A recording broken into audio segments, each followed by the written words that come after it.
Happy birthday to you, and many more. She's turning 29 again, folks. Welcome to the Inside All Day podcast, where today we're doing the birthday month special. That's right, one of us is having a birthday, and it's not me. Oh, it's me. It is you. I like that. Oh, it's me? Like I don't celebrate my birthday month? I do. I celebrate birthday month. Yes, I do. But tomorrow's my actual official birthday. Ooh, but they don't know when that is, because when we're dropping this, tomorrow could be any day. Don't tell them when. They're going to, be figuring out things like your social security and your bank account numbers. And oh, man. Yeah. I was going to say something really incriminating there, and I decided to hold back.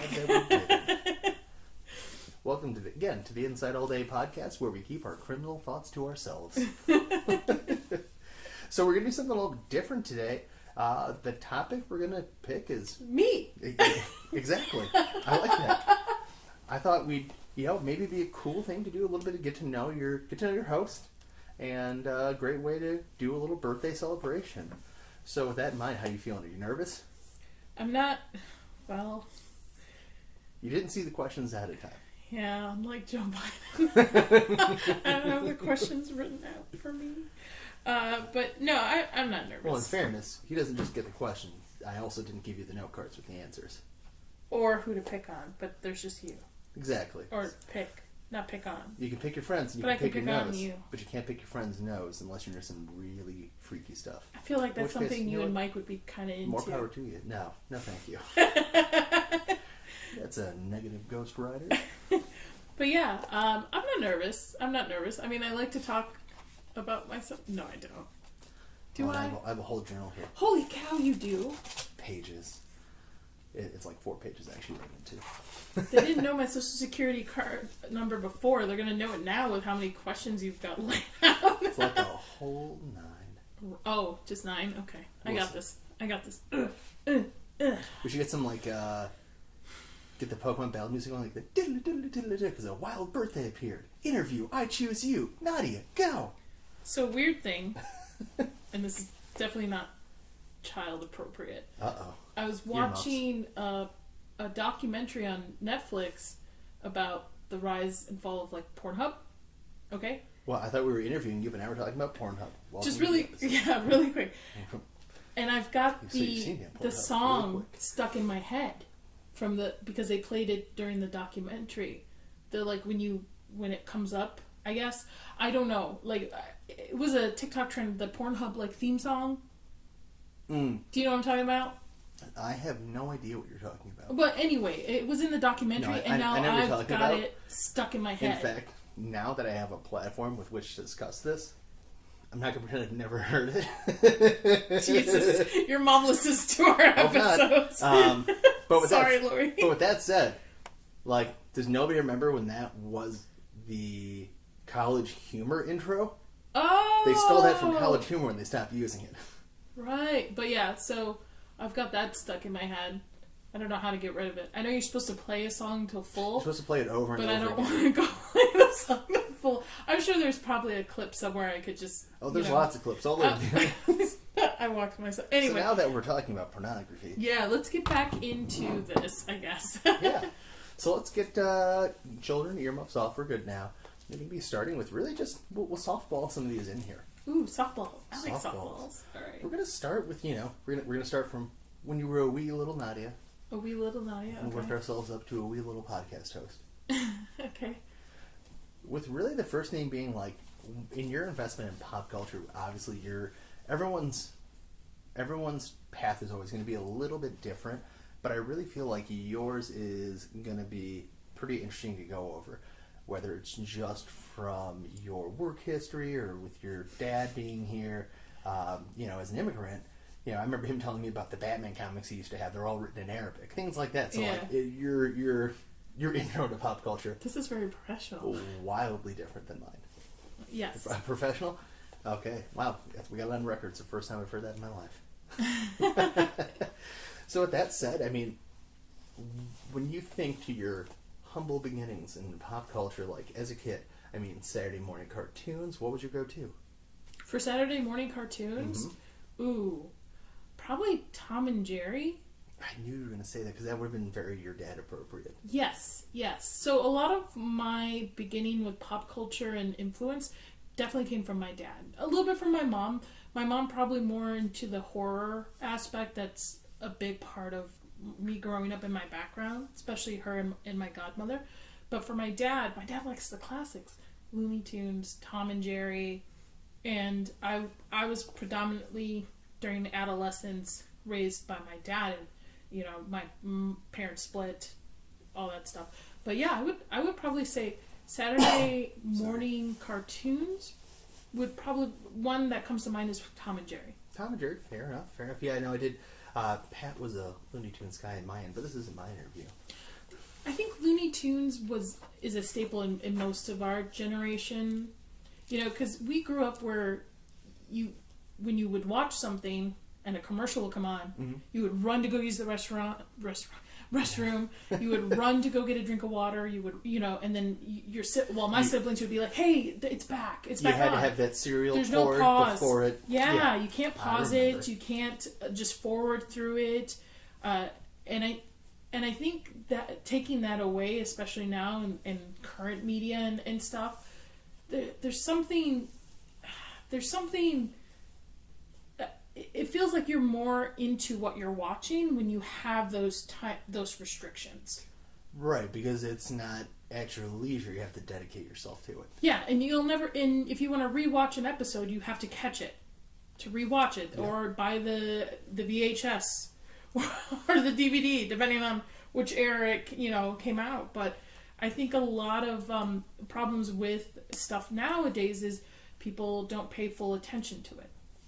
No, and I could for sure see that, and I also think it's very interesting, like the cultural jump that we've seen across the generations, even just from like your dad to you, but even now your dad to you, because you've got some much younger sisters and a brother, and seeing the difference because, and this is me kind of jumping on something that was on the Joe Rogan, Bert Kreischer podcast we were talking about the other day. Bert Kreischer was talking about how his daughter, was like, "Oh, you ever heard of Tool?"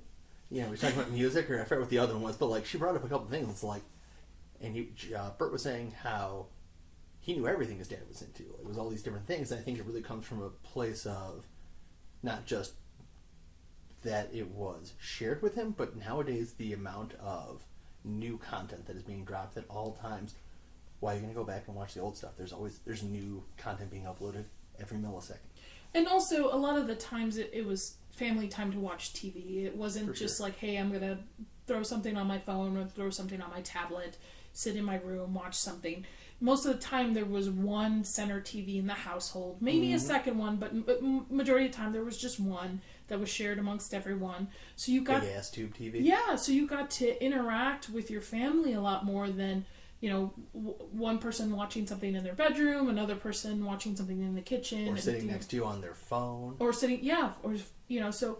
And a lot of my influence for stuff, my dad grew up with that kind of stuff. But anyway, okay, so yes, Tom and Jerry. So Tom and Jerry, that was a great answer, and really, I just kind of want to talk about some more of those first, because I know a lot of that was going to be with your dad, and so we talked about the Saturday morning cartoons is always an easy one. I talked about the Batman comics that he had brought up to me. But did he do any comic booking with you at all? I know you did some anime that he didn't always know about. That's true. Tell me about comic books first. Not so much comic books, I would say, because comic books was mostly a boy thing growing up in that generation. How dare you? Honestly, I didn't get into comics probably a little bit more into young adolescence, I would say. Okay. Where I independently could buy stuff on my own, like with allowance and stuff. Sure. I would say like my dad definitely loved Batman, which is really funny to me because when I came home at some point from LA and I was staying with my dad, and my dad doesn't like superhero movies. So my dad has this thing where he just doesn't like movies that just don't seem realistic. He doesn't like sci-fi, which boggles my mind because of the movies that he had me watch when I was a kid to influence me. So I was able to get him to watch like The Dark Knight. I got him to watch Looper and stuff. And and to me, it's one of my fondest memories as a young adult, watching these movies with my dad, and my dad actually into this kind of stuff. Well, and it's interesting that you put it that way, because we are talking about, the start of your intro into pop culture, and your dad got you started in these things, and, you and I know that you have got a horror background, but your dad started you out with some horror movies, too. I would say that's more my mom's influence. So my dad really got me into Star Wars, Indiana Jones, those movies, which I feel every kid should probably get into. Absolutely. However, my mom... The original Star Wars, the original Indiana Jones. Yes, okay. Yeah, there's only 3 movies. I know there's... But, yeah. But when they were together, my mom was really into horror. My godmother was one of the people, the original, like, Stephen King fan books that got, like, first editions mailed to her and stuff. And the earliest memory I can have of a horror movie was probably Child's Play. I remember watching it with my dad and my sister Dina, getting so scared of it. And I don't remember I think Dina stayed with my dad, that I went upstairs and, like, cuddled next to my mom. I was so terrified. And I don't like dolls ever since then. To this day. But I think what you're referencing... Yep, there it comes. Is... She knows I was driving at a story. When I was a teenager, a little bit younger, I would say, and I was really into Buffy and Angel. And my dad caught me watching an episode of Angel. And he's like, I didn't know you were into this kind of stuff. I think they were dealing with, like, a demon episode or something. I don't know. And he's like, have you ever seen The Exorcist? And I'm like, well, I don't know what you're talking about, Dad. He's like, oh, okay. So, okay. So he rents me The Exorcist, and he has me watch it by myself. In the dark. In the dark. I'm like, thanks, Dad. Thanks for all the nightmares. But, listen, it's childhood trauma that makes us who we are. But my dad watched Angel with me a couple episodes, too. Oh, that's interesting. I didn't know that. Yeah, so I think, because when my parents split up and I was with my dad really tried to get into stuff that I was into. Being first generation here in the United States is way different than being back overseas. Different types of things you can be influenced in, both TV and media and stuff. So I think he really tried to get involved and then try to relate stuff that he saw growing up back to me.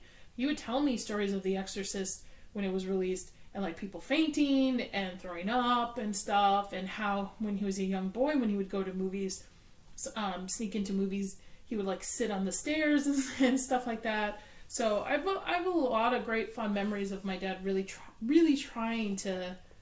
Horror's not his thing, but really trying to get into stuff I liked. Oh, that's super cool. And I also know that, a big one for you and your sisters was, like, during the weekends, right? Your dad would give you guys, here's a handful of cash, go see a Blockbusters movie. Or he'd drop you off at the movie theater. Right, we would movie hop. And anybody in my generation knows what that was. Like, where you would go, you pay for one movie, and then you would go see 3 of them. I think people still know what that is, right? I think they're a little bit more, depending on the theater, I think they're a little bit more secure about that kind of stuff, especially with the assigned seating now. That kind of kills it. Back then, we didn't have assigned seating. Yeah. Ooh, rando question. So when you were at the movie theaters by yourself with your sisters, everybody our age remembers those awesome arcades that were always in the front of the movie theater. What was your go-to arcade game? I wasn't really big into arcade games in the movie theaters, but my dad had a restaurant that was in a mall next to an arcade, and he would give me and my sisters like $5 here, $10 there to go play there, and definitely DDR. Dance Revolution. Here's $10, don't get stolen. House of the Dead is one of my favorite shooting games in the arcade growing up. I'm not a big arcade game, but yet I whooped Quarter Black's ass at Friday Night Tights meetup last year at Vegas. Yeah, an NBA Jam. NBA Jams. Rematch? I don't know. I kind of like the title of champion. I don't know if I'm going to lose it. I can appreciate it going out on top, for sure. And then we kind of brushed past it. Anime. Sailor Moon, I know, was big for you growing up. Dragon Ball Z, but I mean, you're definitely you're a Sailor Scout at heart.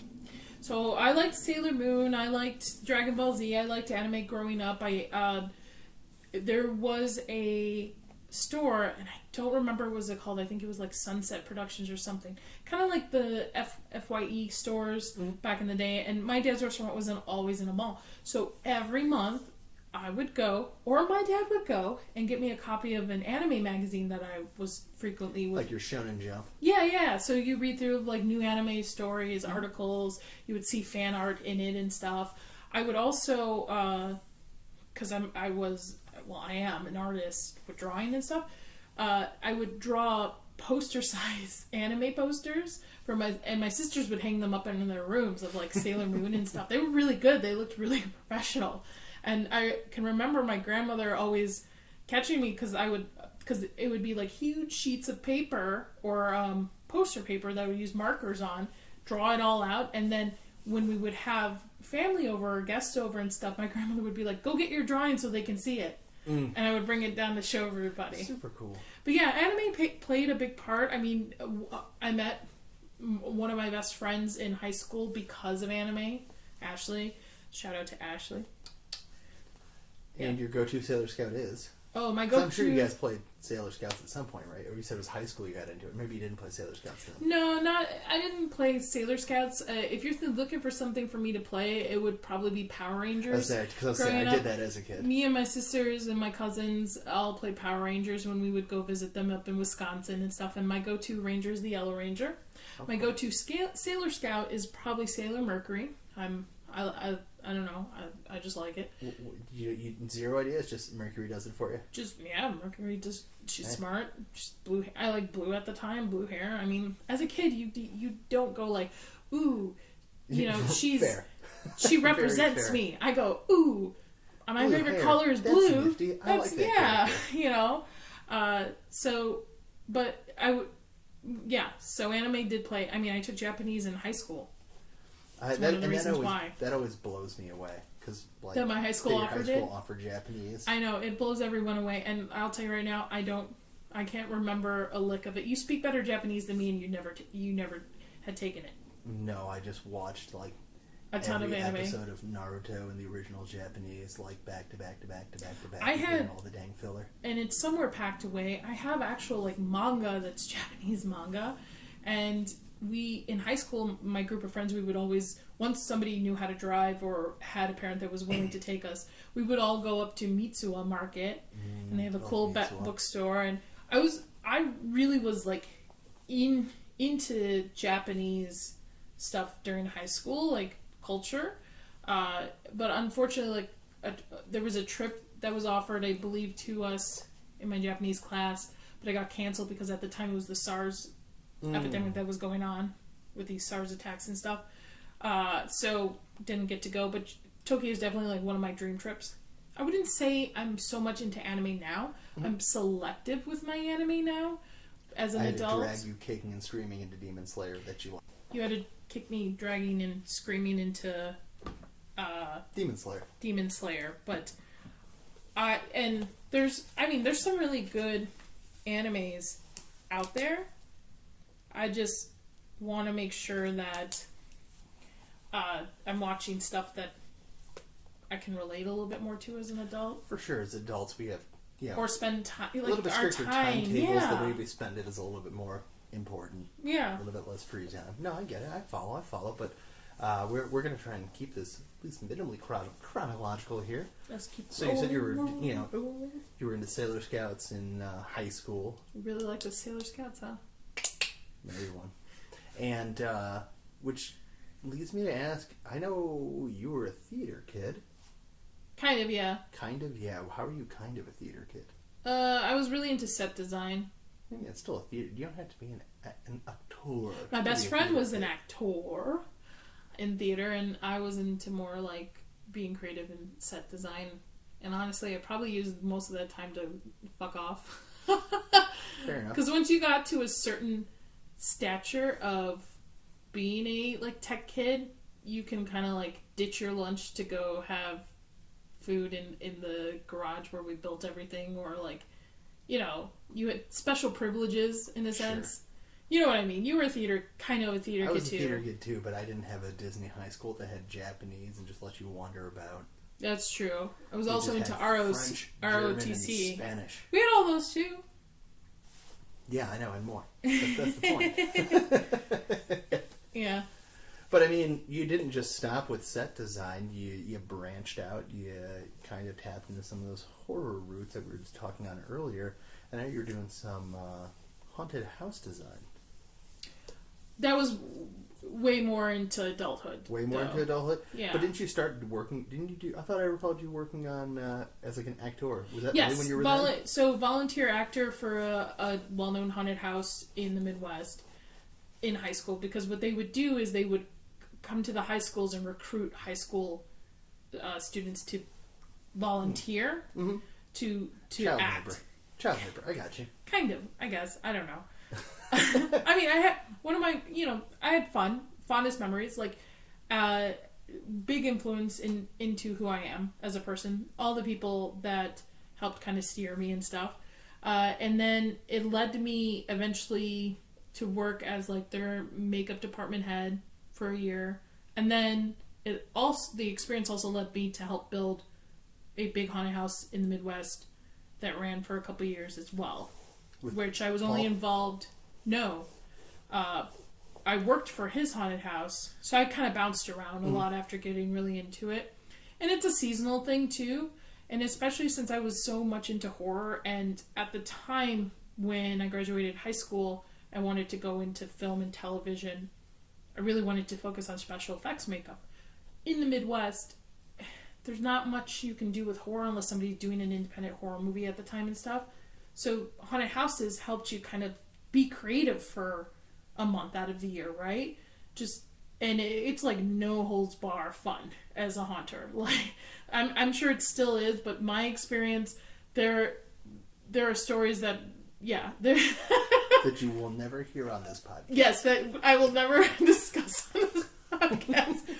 But it led me to be more involved in horror. It led me to hone my skills a little bit better, so that when I eventually did go to cinema makeup school in LA, granted, they kind of helped corrected a lot of things, but I had that foundation still built in.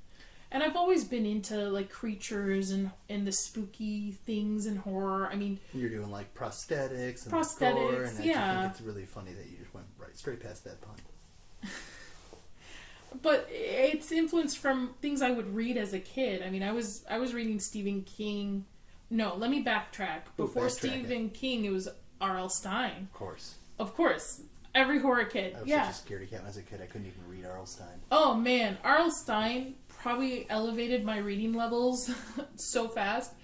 And then I would read Stephen King, and I can remember my godmother, like I said earlier, she was one of the first people, not the first, but part of that club that would get the first books.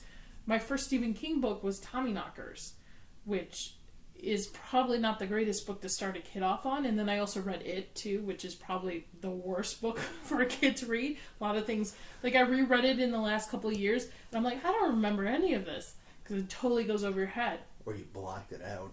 But when I was in high school, my weekends were spent at Borders, going and reading horror books and checking out so much. Different mangas and stuff. But it always fell back into horror for me.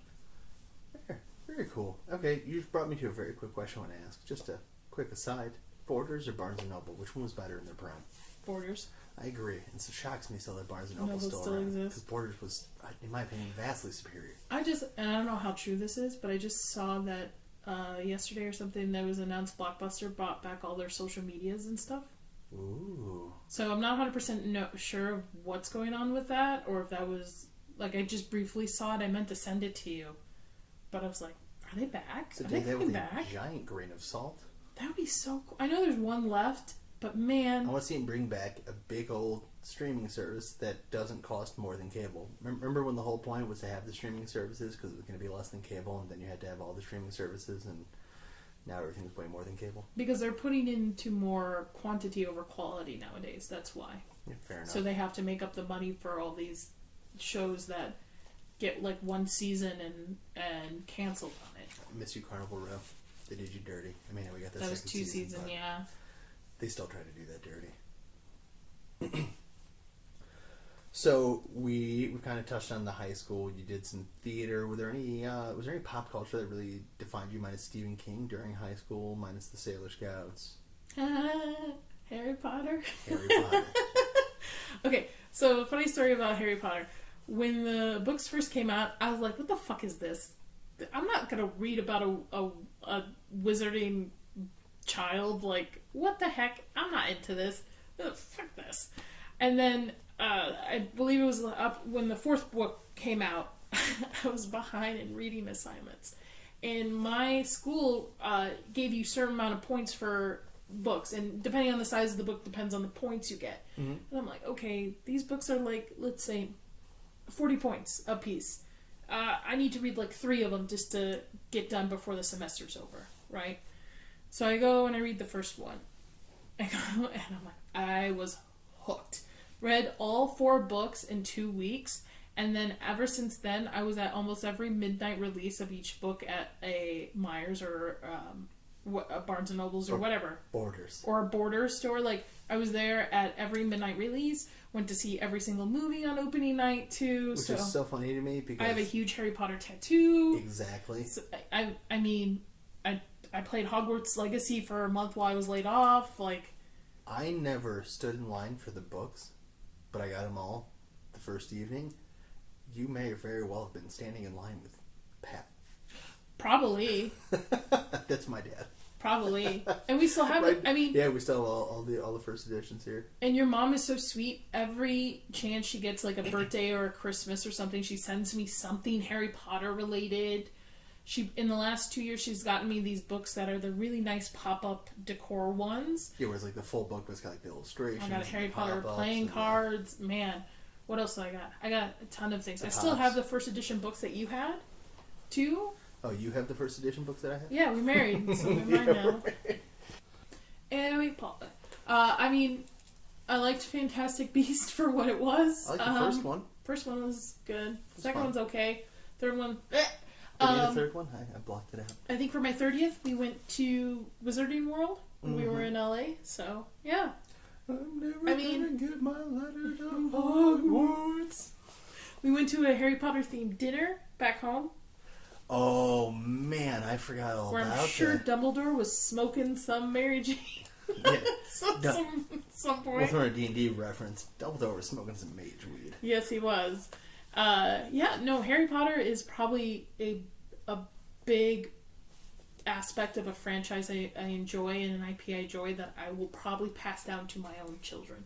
Oh, very cool. Like, I mean, I as a 36-year-old, I'm still, like, into it. I still cry. I still, like, have emotions. And I know part of it is because I grew up with this stuff and, you know, it's memories, but it's just something about it. I just enjoy. Even my sisters know, like, you know, anything Harry Potter, just send it my way. Hold on, I'm going to set you up for this one. Harry Potter, you love it after all this time? Always. There we go. Yes. I had that even written down. I want to make sure I gave you that way up. Thank you. But yes, so probably Harry Potter. Yeah, no, very true. Out of very all cool. franchises, yeah. And then, which is, you know, such a great, lovely childhood story that eventually gets darker and darker and darker. Much like your career in terms of getting into horror, which I know I've touched on it a couple times, but now we're getting out of high school. We're going to start talking about you moving into your college years. Some of the professors you buddied up with, some of the projects you worked on, some of the people you've met who've done some cool things. We need to spend a ton of time on it, but I mean, college was a couple of years of your life. I'm sure it was. It was a lot of fun. I'm sure it had an impact. It was, yeah. I worked on a lot of movies, like indie movies and stuff, student movies. So I was lucky enough to meet Gary Michael Schultz. I'm going to use his full name. No, he doesn't care. He was my... I wouldn't even Cinematic Quicksand shout out. Yeah, I wouldn't even say he was my counselor. Not really. Somehow, some teacher recommended me to go talk to him because of my interest in horror and stuff. And I can remember just walking into his office and seeing all the old school horror memorabilia and movie posters, and I'm like, okay, I'm in the right spot. And I would just randomly pop into his office, just randomly. I mean, I can remember at one point bringing him Frankenstein cookies. And I think he just like, I'm going to take a chance on this kid. Plus, it's free labor. And that was the beginning of a long and fruitful friendship. Yes, yes. So I worked on a lot of his projects in college, which led me to go to cinematic makeup school, which led me to work on bigger indie projects during the time I was in LA. Sorry about that turtle, Gary. I'm gonna see. We're gonna put it. We're gonna put it into the world. I'm so sorry about that turtle, Gary. Listen, she didn't have a lot of time. She knew you were gonna like it. I didn't have a lot of experience. She kind of dropped off and ran. Yes.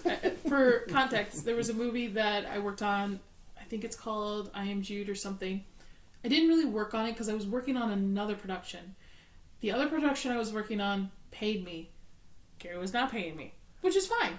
Ooh. Which is fine. Which is honestly.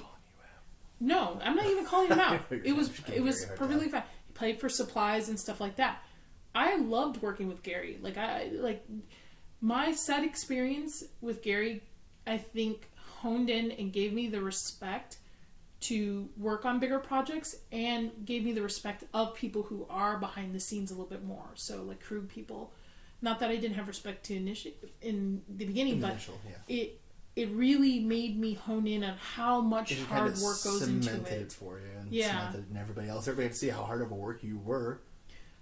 But I was overloaded, and I had to build a realistic turtle.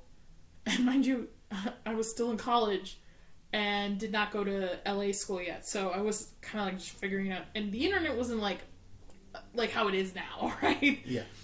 So I kind of threw this turtle together, put it in a box, and it had, at the time, I think my roommate or somebody just like handed off to him, and when he was on set, he opened the box and was like, "God damn it, Nadia."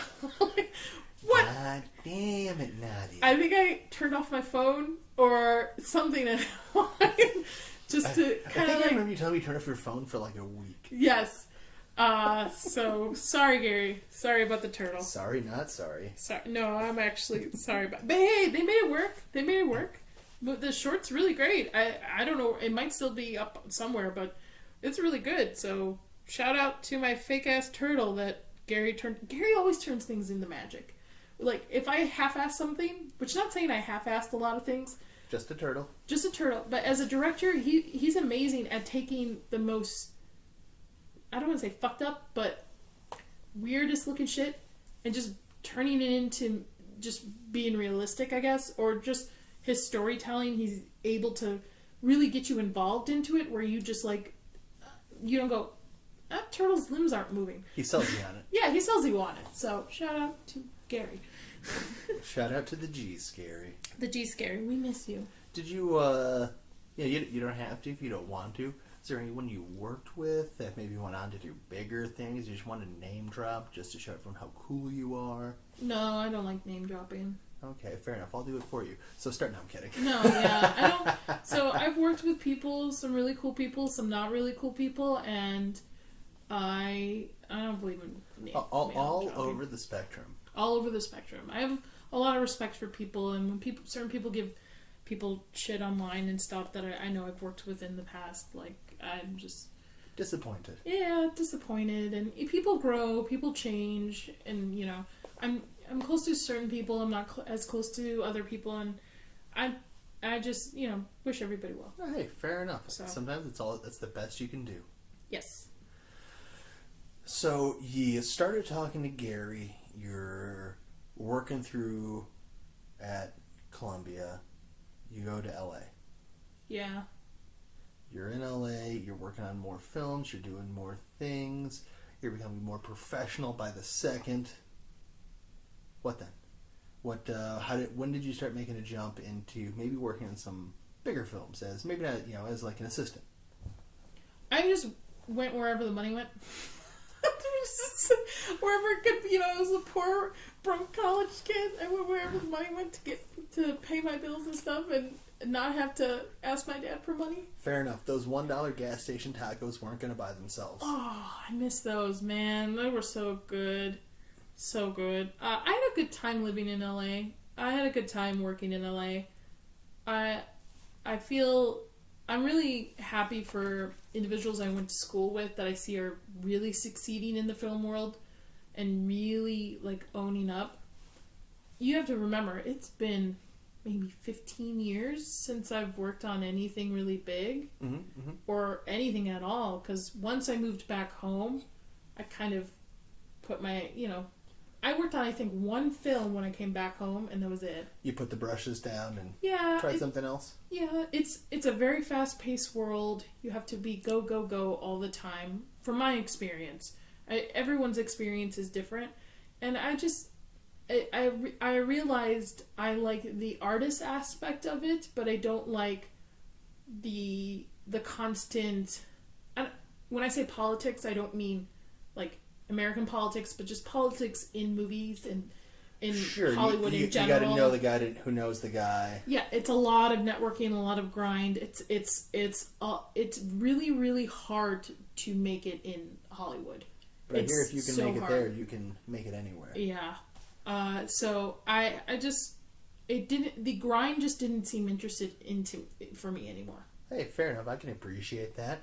Well, then, looking back at what you have done, what is your favorite practical effect or your favorite application that you did on something? Like, what is your favorite thing you did as a movie artist? You're doing makeup. Was it a practical effect? Was it like a chin? Was it a set of horns? Was somebody...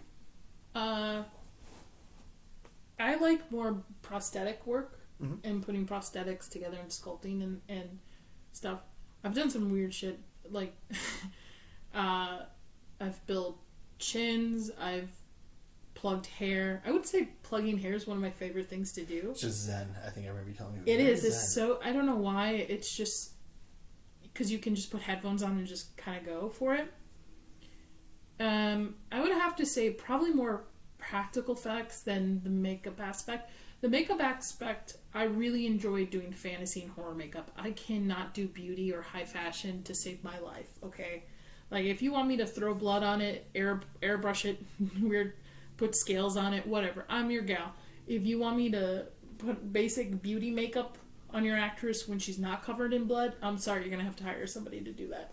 Like, I suck at that stuff. But which one was your most proud? I got one or two in mind that I think that you would pick. I could say them for you. I'm debating between the tongue chin and the vomit comment from Devil in My Ride. Probably the vomit gun that we built for Devil in My Ride. I remember my car smelled like pea soup for like weeks. Was it a warm summer? Ugh, it was so bad. But just to kind of throw into that, when we did that scene, we were in the Midwest. My dad finally came to a movie I worked on, right? Mm-hmm. So he was an extra in it. Actually, I think my dad, my stepmom, and my mom, and some other people. And the scene takes place as a wedding, okay? And I think that was the first time my dad realized how hard I work on sets. Saw you in your element. Yes, because I couldn't just stop and hang out with them. I couldn't just I was pretty much the makeup department. Mm-hmm. And I had to rig a fake hand, fingers being bitten off. I had to help rig the gun, shoot the gun, and so I was constantly back and forth. And I think that was when my dad realized, holy shit, this is not a hobby. This is a career. You're working. So I think that's probably one of my fondest projects to work on. Oh, super cool. What a great answer. I love it. Yeah. Well, I think we've covered quite a bit here with you right now. I mean, we keep moving closer and further up the timeline. I suppose this could be maybe a good time for just a little break in the timeline. I could just ask you something simple like, why do you dislike Nathan Fillion in Firefly so very much? Wow! I'm not alone out there, though. Okay, first of all... I know, but I'm pro Nathan Fillion. I'm going to get hate for this, man. I know I am. Can't we interview a full softball? Yeah, that's true. Jesus. Okay. Jesus and crackers? like Firefly. I just didn't like it. But what about it didn't you like? It wasn't for me. I don't know. Maybe it's just, maybe I watched it because I didn't watch it when it was on air, so maybe that's why. Just not my thing. And prior to that, everyone talked up Nathan Fillion. Like, this is the guy. This is the guy. He is the guy. This is the guy. And not for me. He's not the guy for me. I don't understand the appeal. I think Nathan Fillion only knows how to act like Nathan Fillion. Just like how Mark Wahlberg only knows how to act like Mark Wahlberg. Like, there's no depth or change. Like, every character I've watched him play, because, mind you, I don't go out of my way. I'll be watching a series and he'll pop up as a guest or something, and I'll be like, son of a bitch. Like, I can't get away from this guy. So because he's like acting bacon. He just makes everything better. No, the other guy's acting bacon. Anthony Tudyk? Yeah. Anthony Tudyk? Or Alan Tudyk. Yeah, I was like, there wait. See? I'm like, what? It's just, that's a fandom. Not for me. Hey, I understand. Enough. Not for me. Nathan Fillion? Not for me. Okay? And Nathan, if you ever want to come on the show and just try and resell around the whole concept, by he all won't means, be able to. open invitation. And I'm not the only You're one. always invited. I've posted. I've asked. Maybe we just do you and me show. She can go sit out. We'll just do you and me. We'll talk about Firefly, see what's going on. There's nothing going on with it. That's the thing. He's doing The Rookie. I mean, do you watch it? No, but I don't have time. You have time. We're so far behind on everything. Do you hear about? Nobody talks about it. But it's multiple seasons in, so it's clearly doing something. Not my cup of tea. He's not my cup of tea. He's just not my cup of tea. All right, well then maybe something that became a little bit more your cup of tea. Henry Cavill. I do have Henry Cavill questions in here. We'll get there. Oh, don't worry. We'll get there. Okay. I think the next great one, I think we actually missed an episode, so now seems like a great time to say something that did become your cup of tea. Dresden Files. You finally finished the series. I did. Another wizard named Harry. A better wizard named Harry. I mean, debatable, but yeah. Listen, I know who's winning that fight. I don't know, man. It would be a close one, actually. Oh, strong disagree. No, it would totally be a close one, I think. I really do think it'd be a close one. I would have to think a little bit more on it, but I think it would be a close one. Not saying Harry Potter would win over Harry Dresden. I think in the long run, Dresden would win. But I think Potter would put up a good fight. Oh, yeah, but he's definitely not going to win. It's like know. saying who's going to win between Child and Mike Tyson. I mean, the Child might bite Mike Tyson before it's over. I don't know, man. I think it still would be a close one. But yes, I finished up to what has been released for Dresden Files. And I really enjoyed it. I'm a reader, so I like to read anything I can probably get my hands on. In the last few months, I've caught up to it because it was your favorite book series. It still is. And I'm looking forward to the next book, Dresden Files, Butcher. If you ever, decide to... Dear Mr. Busher, this is a... Don't pull a Gur Martin on it. Yeah. I'd love to get that next book. Anytime you get that out, we can be very How about the excited next, 4 books? And, Oh, so we got Harry Dresden, Harry Potter. What's your video game life like these days? I know you got... sad and depressing. Hogwarts Legacy was very exciting for you. But I also know you're mostly a kind of like a cozy gamer. As an adult, I'm a cozy gamer. You're a gainer? You're going to be a half gainer off the As an adult, I'm a cozy gamer, so I like Animal Crossing, I was playing Disney Dreamlight. But what is it about that like, the cozy gaming, like, what about cozy gaming? It's cozy. I can't describe the word, but the word that's cheating. But, no, like, what aspects about it? I mean, is it just the zone out? Is it just the peacefulness of it? Is it like, what is it? It's...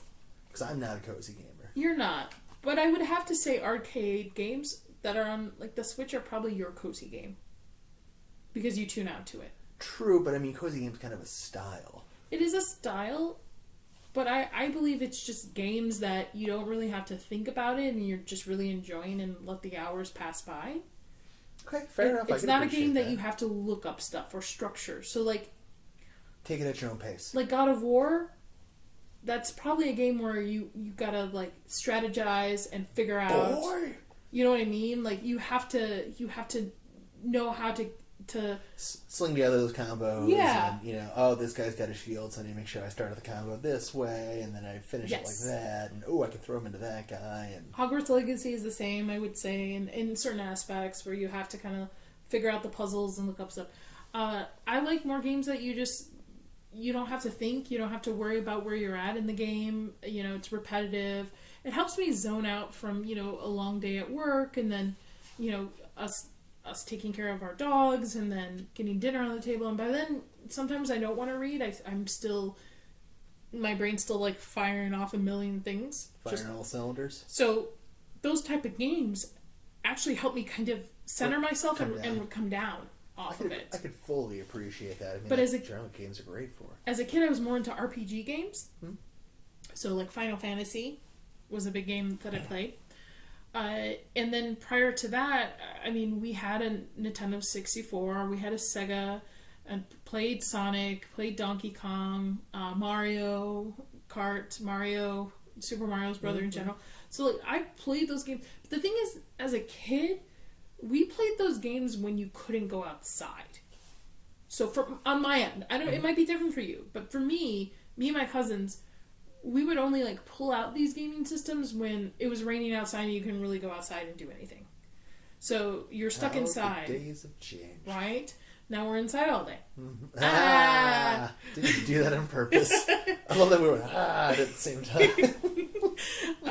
But, you know, as a kid, you played those games when there was rain outside or you couldn't really go do something and stuff. So you guys take turns, you know. Multiplayer wasn't really a big thing back then. No. Hand it over. You die. My turn. Exactly. So I played those games growing up as a kid. Not so much as a young adult because, one, I couldn't afford my own systems. I played a lot of Halo, I would say, too, in college, especially with my college friends. But those were more... Those games were more of a social interaction, kind of like what people do with like Fortnite, I would assume. It's more like a social interaction. Fork knife. It's more a social interaction than anything else.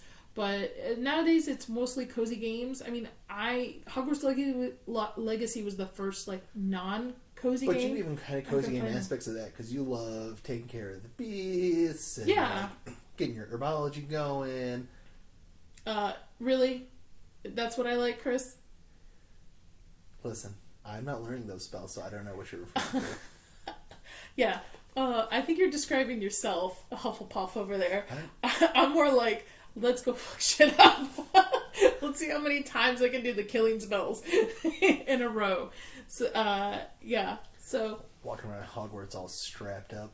Yeah, exactly. At all times. At all times. At all times. I pull that thing out anytime I want.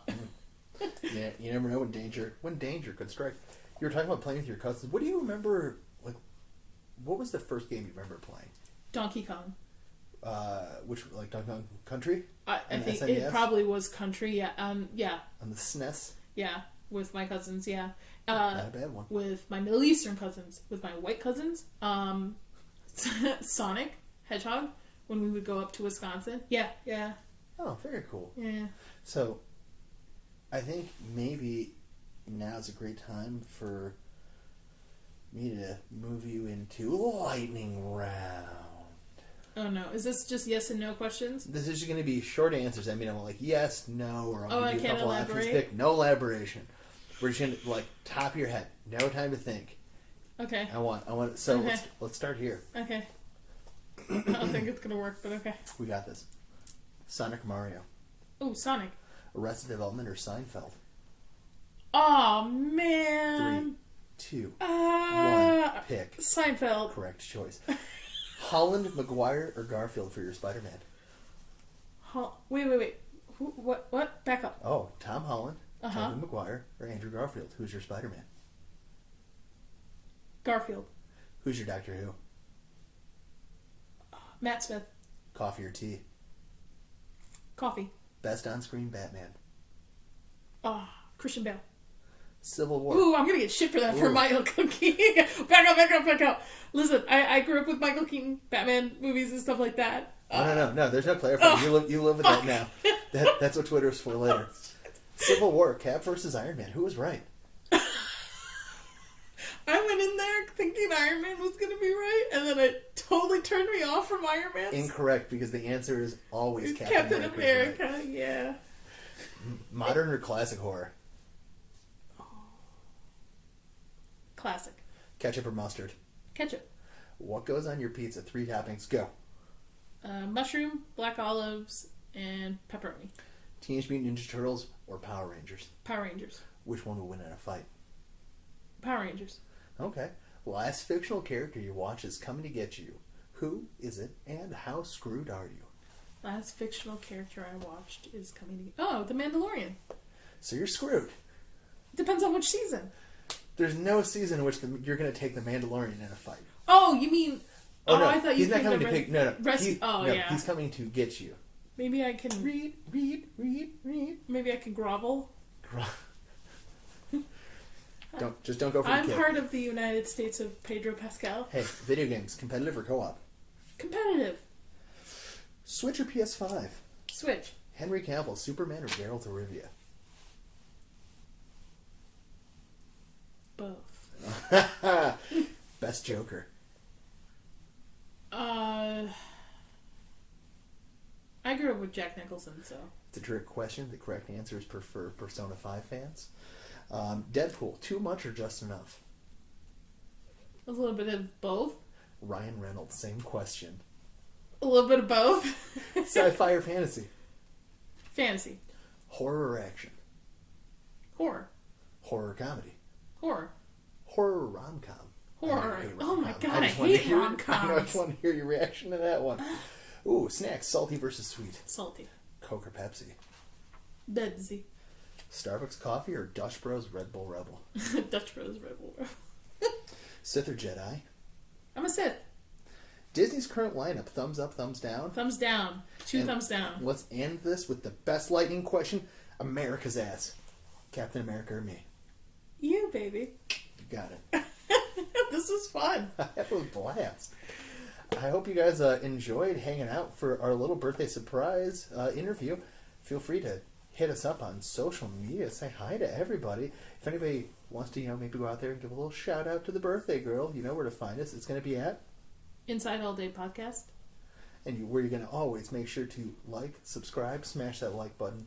It's going to help everything we do. Give us 5 stars where you can. Nadia, it's your birthday. You have any final wishes here? You want to blow out the candles on this podcast? No. And just like that, have yourself a great rest of your day. Thanks. Bye.